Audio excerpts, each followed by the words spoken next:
तो एपिसोड की शुरुआत होती है और हम लोगों को बोरुतो और शिकाडाई को दिखाया जाता है जो कि एक बर्गर शॉप पर बैठे हुए होते हैं। लेकिन तभी बोरुतो वहां पर शिकाडाई को ड्राइंग बना करके दिखा रहा होता है कि कैसा पर्पल चक्र दिखता है। लेकिन शिकाडाई को वो ड्राइंग बिल्कुल भी पसंद नहीं आता है बोरुतो का। तभी हम लोगों को दिखाया जाता है कि वहां बाहर से शारदा, चोचो और सुमिरा गुजर रही होती है। तभी एक लड़का वहां पर उनका पीछा कर रहा होता है। जैसे ही वो सब लोग उसे पीछे मुड़ करके देखते हैं वो तब तक वहां से गायब हो जाता है। बाद वो सब लोग फिर से आगे बढ़ने लगते हैं। तभी अचानक से वो लड़का सुमिरे के बिल्कुल पीछे आ जाता है और इस बार चोचो और शारदा को भी लगता है कि पीछे कोई है।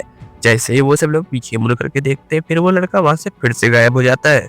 इसके बाद हम लोगों को थोड़ी देर बाद का सीन दिखाया जाता है जहाँ पर सभी लड़कियां लोग ग्रुप बना करके बैठी हुई होती है और बात कर रही होती है कि आखिरकार वो लड़का कौन था जो हम लोगों के पीछे से गायब हुआ। बाद हम लोगों को बताया जाता है कि उस वजह से चोचो इतनी ज्यादा टेंशन में थे कि वो चिप भी नहीं खा पाती है। उसके बाद वो सब लोग एक मॉल जाते हैं और वहां पर चोचो को एक ग्रीन चिप्स का पैकेट मिलता है जिसे वो उठा करके खाती है, लेकिन उसका टेस्ट से कुछ खास पसंद नहीं आता। जिसके बाद वो सब लोग वहां से निकल जाते हैं और वो सब बात कर रहे होते हैं क्या वो लड़का आज भी हम लोगों का पीछा करने के लिए आएगा।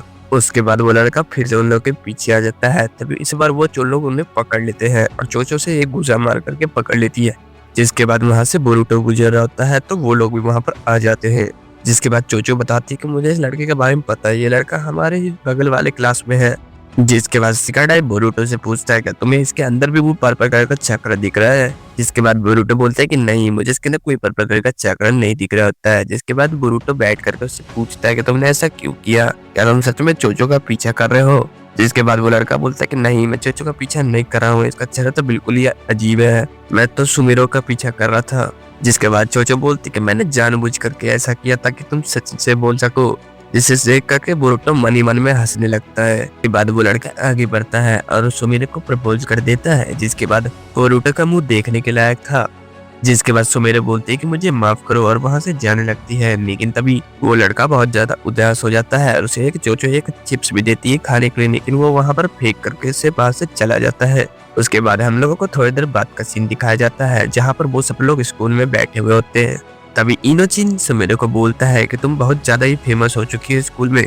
अब हम लोगों को दिखाया जाता है कि वहाँ बोर्ड पर लिखा होता है सुमिरो मैं तुम्हें नहीं छोड़ूंगा। जिसके बाद वो सब लोग बाहर जा रहे होते हैं ताकि वो लोग सुमिरो को प्रोटेक्ट कर सके। तभी ऊपर से बहुत सारा पेपर गिरता है सुमिरे के ऊपर और वो आगे जा ही रहे होते हैं। तभी वहाँ का शटर नीचे गिर जाता है।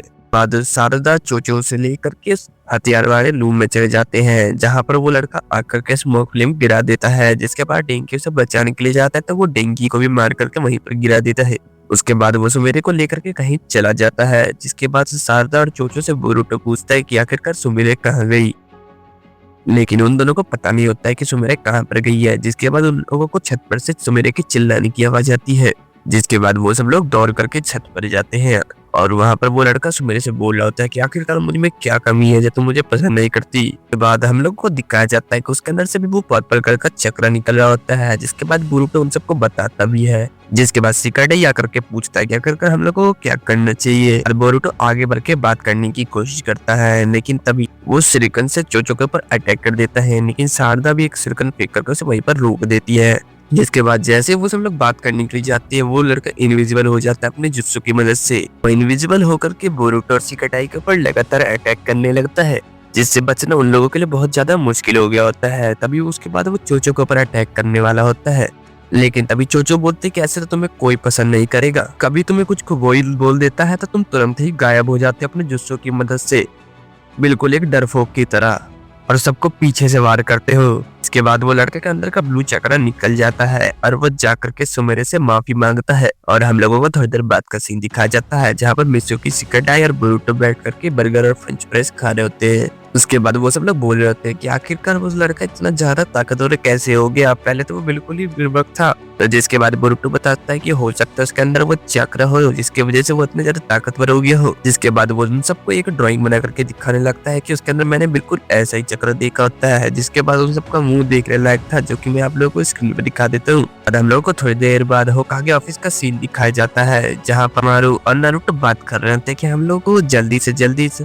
पर्पल चक्र का कुछ करना पड़ेगा। हम लोग को अभी तक तो ये भी नहीं पता कि आखिरकार ये यहाँ से आ कहाँ से रही है। जिसके बाद हम लोग को मित्सुकी का सीन दिखाया जाता है कि एक स्नेक से बात कर रहा होता है और बोल रहा होता है कि मुझे बोरुतो के ऊपर इन्वेस्टिगेशन चालू रखना पड़ेगा, क्योंकि ये पूरे विलेज में वही एक ऐसा जिसे वो पर्पल चक्र दिखता है और ऐसा क्यों होता है इसको जानने के लिए आप लोगों को अगला एपिसोड देखना पड़ेगा। तो मिलते हैं अगले एपिसोड में, तब तक के लिए वीडियो को लाइक करके चैनल को सब्सक्राइब करके कमेंट में अपनी राय जरूर बताना गाइस।